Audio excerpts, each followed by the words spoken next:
அந்த பொது கிணற்றில் அந்த பொது குளத்தில் நீர் எடுக்க முடிவதில்லை. இவ்வளவு பெரிய மாற்றம் எங்கிருந்து நிகழ்ந்தது, எப்படி நிகழ்ந்தது, ஏன் நிகழ்ந்தது, எது காரணம்? நாம் நாடாண்ட பரம்பரையை சார்ந்தவர்கள் தானே. அப்படி இருந்தும் நம்மை ஏன் இப்படி தனிமைப்படுத்தினார்கள்? நாம் மூவேந்தர் பரம்பரையை சார்ந்தவர்கள் தானே. அப்படி இருந்தும் ஏன் இப்படி நாம் தனிமைப்படுத்தப்பட்டோம்?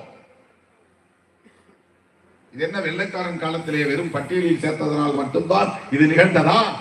வெள்ளைக்காரன் வராததற்கு முன்பு நாம் மிக உயர்ந்த நிலையில் வாழ்ந்தோமா? வெள்ளைக்காரன் வந்து போனது சில 100 ஆண்டுகள் தான். ஆனால் நம் வாழ்நிலை இப்படி பல 100 ஆண்டுகளாக இருக்கின்றன. ஒடுக்கப்பட்டிருக்கிற நிலை பல 100 ஆண்டுகளாக இருக்கின்றன. ஏதோ இங்கு நமக்கு எதிரான ஒரு கொள்கை கோலோச்சுகிறது, நமக்கு எதிரான ஒடுக்குமுறை இங்கே நிகழ்ந்திருக்கிறது.